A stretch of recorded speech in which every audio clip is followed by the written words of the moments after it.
Okay, I wanted to make this video to go over the Sr506 that I just rebuilt. So I got this off Reverb.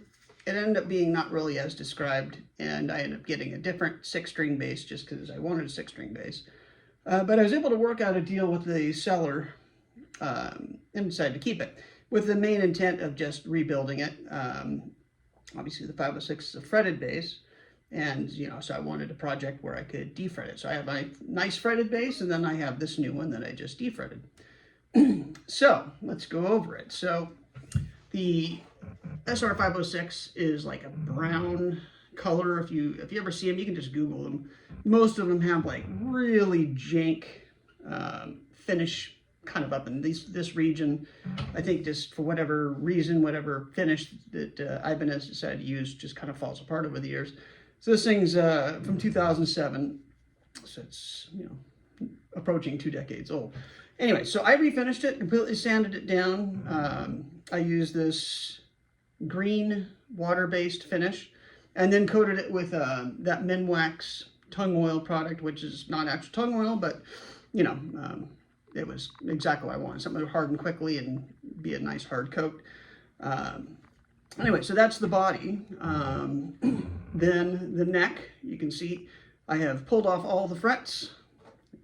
They're all gone. And then I filled them with like this maple material. I had to sand them all down to fit them into the slots. It's the only part of this that I'm not super thrilled on. There's a couple of little spots where, it's actually really hard to get the veneer in, and, I end up just having to, seal the rest of it off.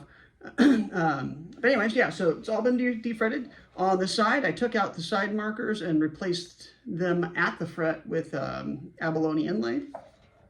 And then the headstock, very interesting on the headstock. So I sanded this down. It had the same type of finish as the body, but they have this funky veneer that you can kind of still make out in there.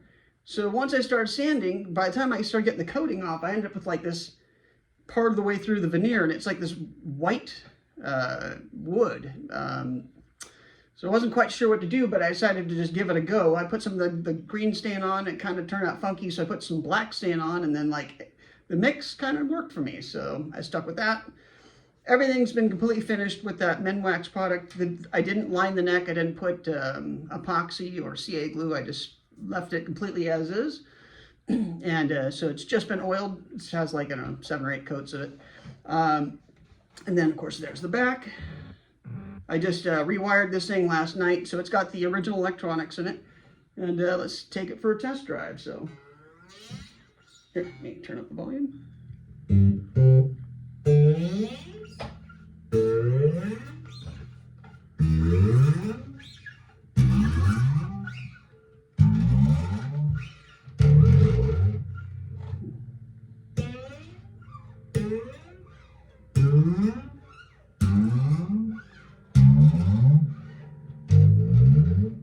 So, no dead spots. It's got the dual truss. That was kind of funky when I first put the neck on and started adjusting the truss. It felt like I had a dead spot over here on the neck. And it turns out that you need to adjust the truss rods independently. So once I had adjusted this side of the neck, it obviously would have caused a bit of a tweak of the neck. At that point, what I thought was a dead spot was gone.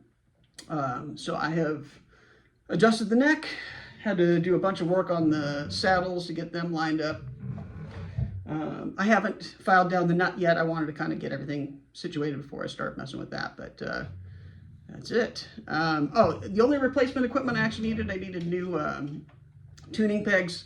One of the things with one of the tuning pegs that this came with was like straight smashed in half. One of them like wouldn't turn right, so threw those out, got new ones.